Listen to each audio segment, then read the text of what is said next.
Oke, bagus. Komposisi gambar bagus. Tidak, main itulah ya. Jangan diubah lagi.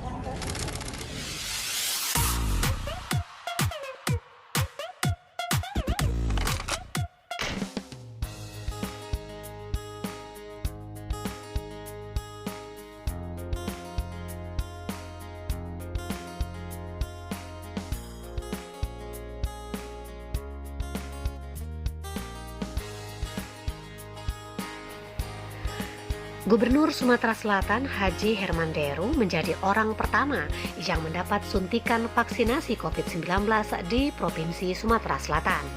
Hal ini sekaligus menandai dimulainya vaksinasi di bumi Sriwijaya. Pelaksanaan vaksinasi dilakukan di Puskesmas Gandus, RT 19 RW 03, Kelurahan Pulokerto, Kecamatan Gandus, Kota Palembang pada hari Kamis 14 Januari 2021 sekitar pukul 10 waktu Indonesia Barat. Penyuntikan sendiri dilakukan oleh Sekretaris Dinas Kesehatan Provinsi Sumatera Selatan, Dr. Haji Trisna Warman. Setelah Gubernur Herman Deru, vaksinasi dilanjutkan ke Pangdam 2 Sriwijaya, Maijen TNI Agus Suhardi. Lalu Kapolda Sumatera Selatan, Irjen Pol Dr. Eko Indraheri yang berada di urutan ketiga. Selain ketiganya, vaksinasi juga diikuti oleh unsur Forkompinda Provinsi Sumatera Selatan. Gubernur Herman Deru mengatakan pemerintah Provinsi Sumsel menargetkan selama 345 hari ke depan seluruh warga Sumsel yang layak vaksin yakni sebanyak 5.760.496 orang dapat dituntaskan.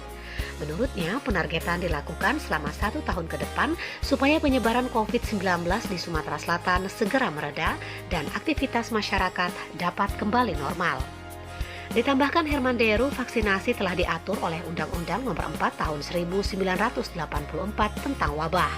Vaksin ini wajib, tidak beralasan untuk ditolak tanpa menyampingkan hak azazi manusia. Sumsel sendiri menerima 30.000 dosis vaksin Sinovac. Kemudian pada 19 Januari 2021 mendatang akan ada tambahan lagi sebanyak 28.940 dosis. Herman Deru mengharapkan kepada Forkompinda, Ketua DPRD, anggota DPRD, tokoh-tokoh formal dan informal di seluruh daerah wilayah Sumatera Selatan mengikuti anjuran pemerintah ini.